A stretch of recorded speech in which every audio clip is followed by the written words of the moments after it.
కృతజ్ఞతలు అంటూ కాస్త వెటకారంగా చురకలు వేస్తూ ఈ లెటర్ రిలీజ్ చేశారు. ఈ ప్రకటన ఆంధ్రప్రదేశ్లో ఎన్డీఏ కూటమి ప్రభుత్వం ఏర్పాటై ఏడాది కావస్తోన్న తెలుగు సినిమా సంఘాల ప్రతినిధులు గౌరవ ముఖ్యమంత్రి గారిని మర్యాదపూర్వకంగా కలిశారా అంటూ క్వశ్చన్ చేశారు. సార్, గత ప్రభుత్వం సినిమా రంగం వారిని అగ్రనటుల్ని ఎలా చేత్కరించిందో మరచిపోయినట్లున్నారు. ఇకపై ప్రభుత్వంతో వ్యక్తిగత చర్చలు ఉండవు, సినిమా సంఘాల ప్రతినిధులే రావాలి, కూటమి ప్రభుత్వం వ్యక్తులను కాదు సినిమా రంగం అభివృద్ధినే చూస్తుంది అంటూ చాలా అంశాలను వాళ్ళు ప్రస్తావించారు. ముఖ్యంగా ఎందుకు సినీ రంగం అంతా కలిసి ముఖ్యమంత్రి చంద్రబాబు నాయుడిని కలవడానికి రాలేదు, మరి గతంలో మీరు వచ్చారు, అవమానాలు పడ్డారు, కానీ ఇప్పుడు ఎందుకు రావట్లేదు అని చెప్పి చాలా ఘాటుగా క్వశ్చన్ చేశారు సార్ పవన్ కళ్యాణ్. అంటే ఇప్పుడు ఇది ఈగో ప్రాబ్లమా? అంటే చంద్రబాబు నాయుడు కలవకపోవడం వల్ల కోపం వస్తుందా?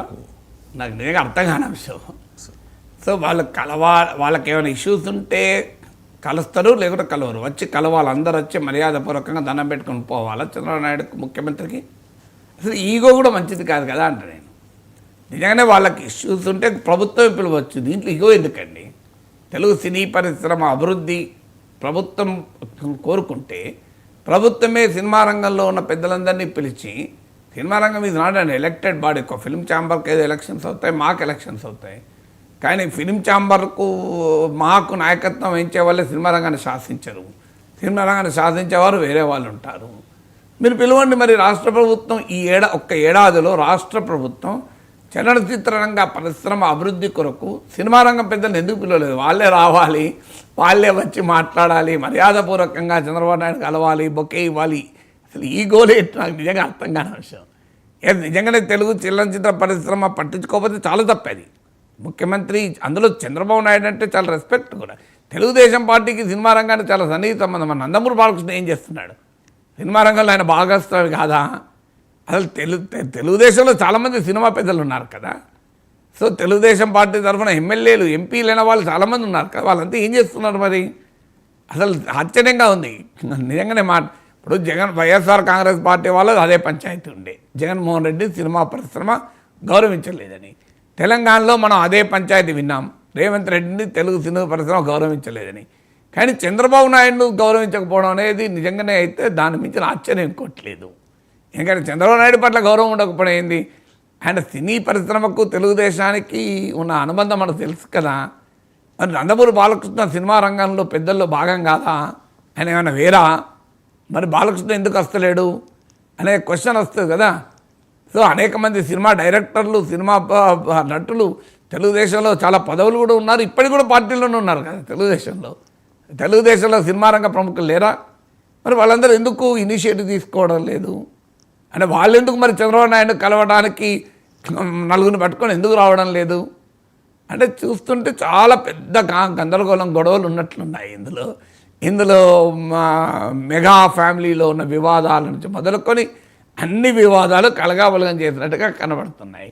బట్ ఒకటి మాత్రం నిజం, సినిమా పవన్ కళ్యాణ్ రైజ్ చేసిన అంశము, వాళ్ళ టికెట్లు పెంచుకోవడానికి చూపిన శ్రద్ధ, సినిమా పరిశ్రమ, ఆ పరిశ్రమపై ఆధారపడ్డ శ్రమజీవులు ఉంటారు, కార్మికులు, ఆ సినిమా ప్రేక్షకులకు మెరుగైన సినిమా ఎలా రావాలి, ఇలాంటి అంశాలపైన సినీ పరిశ్రమ దృష్టి పెట్టిన ఉదాహరణలు అయితే ఎప్పుడూ లేవు, మీకు ఎన్నడూ లేవు. ఏమైనా ఉంటే మనం వార్తల్లో చూసేది, మేము 100 కోట్లు 500 కోట్లతో సినిమా తీసాం, మేము 1000 కోట్లతో సినిమా తీసాం, మాకు టికెట్లు పెంచండి అని మాత్రమే అడుగుతారు. ఇంతవరకు ఎప్పుడన్నా థియేటర్లలో సినిమా చూసే ప్రేక్షకులకు ఎలాంటి సేవలు మెరుగు కావాలి, how to improve the services in theatres అని తెలుగు సినిమా పెద్దలు ఎప్పుడన్నా మాట్లాడని విన్నారా మీరు? నేనైతే వినలే. ఎన్నడన్నా పెద్ద వాళ్ళందరూ కూర్చొని, మీరు సినిమా రంగంలో ఉన్న పెద్ద వాళ్ళందరూ కూర్చొని థియేటర్లలో మనం మరింత ప్లెజెంట్ ఎక్స్పీరియన్స్ ఎలా ఇవ్వగలం సినిమా ప్రేక్షకులకు అని ఎక్కడన్నా సీరియస్గా చర్చించిన ఉదాహరణ ఉందా? లేదు. పోనీ మంచి సినిమాలు, సమాజానికి సందేశాత్మక సినిమాలు, సమాజాన్ని సరైన మార్గంలో పెట్టడానికి సినిమా రంగాన్ని ఎలా ఒక పవర్ఫుల్ వెపన్గా, ఆయుధంగా వాడాలి అని ఎవరన్నా సినిమా పెద్దలు చర్చించంగా విన్నారా మీరు ఎప్పుడన్నా? ఒక్క సెమినారో, ఒక్క రౌండ్ టేబుల్, ఒక్కరు కలిసి కూర్చొనో మాట్లాడుకున్న ఉదాహరణ ఉందా?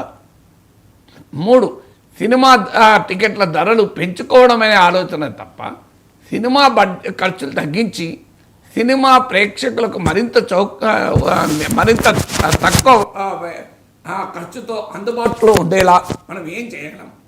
దీని గురించి ఎప్పుడన్నా ఆలోచించే చూసారా మీరు? ఎప్పుడన్నా మీరు ఇంతవరకు అలా అంటే సినిమాను చూసే వారి దృక్కోణం నుంచి వారికి ఎలా మెరుగైనటువంటి సేవలు అందించాలి, ఓ మంచి సినిమాలు ఎలా తీయాలి, దీని మీద ఎప్పుడు చర్చ ఉండదు. చర్చల్లో మేము 500 కోట్లతో సినిమా తీసాం, 1000 కోట్లతో సినిమా తీసాం, మా వ్యాపారం మా గోల, మాకు డబ్బులు రావాలి, ఇదే పంచాయతీ, మాకు డబ్బులు రావాలి పెంచి అసలు అందరూ కూర్చొని ఒక ఆస్కార్ అవార్డ్స్ని మనము అంతర్జాతీయ స్థాయికి తెలుగు సినిమాను ఎలా తీసుకెళ్ళాలి అని చర్చించంగా మీరు ఎప్పుడన్నా మీడియాలో చూసారా?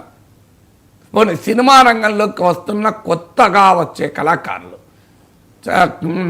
ఎలా వారికి అవకాశాలు ఇవ్వాలి అని చర్చించంగా చూసారా?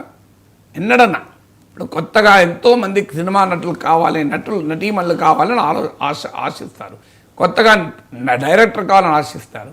వారికి మేము ఏ రకంగా సినీ పరిశ్రమ ద్వారాలు తెలుస్తుంది, ప్రోత్సహిస్తుంది అని ఎక్కడన్నా చర్చించంగా మీరు చూసారా? చర్చించి ఇంకో ఈ పని చేయాలి. అందువల్ల సినిమా పరిశ్రమలో ఉండే బాధ్యతారాహిత్యానికి ఇది ఒక పరాకాష్ట. మీరు సినిమా పరిశ్రమ అంటే మేము పెట్టుబడి పెడతాం, మేము డబ్బు సంపాదిస్తాం, మాకు ఎక్కువ టికెట్లు ధరలు కావాలి, దాని కొరకు మేము ప్రభుత్వంతో బార్గెనింగ్ చేసుకుంటాం.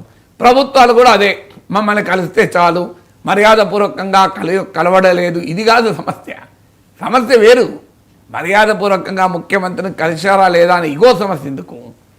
సినిమా పరిశ్రమను ఎలా డెవలప్ చేయాలి, ఆంధ్రప్రదేశ్కి సినిమా పరిశ్రమ ఎలా తీసుకురావాలి, ఆంధ్రప్రదేశ్లో సినిమా షూటింగ్స్ను ఎలా పెంచాలి, సినిమా రంగాన్ని విశాఖపట్నంలో ఎలా డెవలప్ చేయాలి, వీటిపైన మీకు సినిమా పెద్దలు చర్చించరు, ప్రభుత్వము సినిమా పెద్దలు పిలవదు, సినిమా పెద్దలు మర్యాదపూర్వకంగా ముఖ్యమంత్రులు కలవరు. మరి ఎట్లా? ఇంతకాలం ఈగో క్లాష్. అందువల్ల ఖచ్చితంగా తెలుగు సినీ పరిశ్రమ చంద్రబాబు నాయుడు ప్రభుత్వం మధ్య గ్యాప్ ఏంటో నాకు నిజంగా అర్థం కాని విషయం. అందులో మరి తెలుగుదేశం అనుకూల సినిమా పెద్దలు చాలామంది ఎందుకు ప్రేక్షక పాత్ర పోషిస్తున్నారో తెలియదు. అంటే మరి అందులో పవన్ కళ్యాణ్కు అల్లు అరవింద్కు మధ్య గ్యాప్ ఉంది, ఆ గ్యాపే మొత్తం సినిమా పరిశ్రమ గ్యాప్గా మారిందా? దీనికి కారణాలు ఏంటి? మన సినిమా పరిశ్రమలో ఈ వ్యక్తిగతమైన విభేదాలు ఏంటి? This is something to be seriously watch కదా. నిజంగానే పవన్ కళ్యాణ్ అన్నట్టు మీరు నిజంగానే ఎలక్టెడ్ బాడీస్తో మాట్లాడండి, మా అసోసియేషన్తో, ఫిలిం ఛాంబర్తో మాట్లాడండి, అవి ఎలక్టెడ్ బాడీస్ కదా. సో ఆడ ఎలక్షన్లు అవుతాయి. లేదు మీరు కావాలనుకుంటే సినిమా పెద్దలతో మాట్లాడండి. అటు ప్రభుత్వము ఇటు సినిమా కూడా దీన్ని ఒక తమ దూరంలో తాము నడిపించుకుంటే ఏ రకంగా తయారవుతుంది? ఈగో క్లాష్ ఎందుకు? చూస్తుంటే గవర్నమెంట్లో ఈ సినిమా ఇండస్ట్రీ గవర్నమెంట్కి మధ్య ఒక పెద్ద ఈగో క్లాష్ నడుస్తున్నట్టుగా అనిపిస్తుంది. Right sir. ఇక తెలంగాణ రాజకీయాల్లో బీఆర్ఎస్ పార్టీలో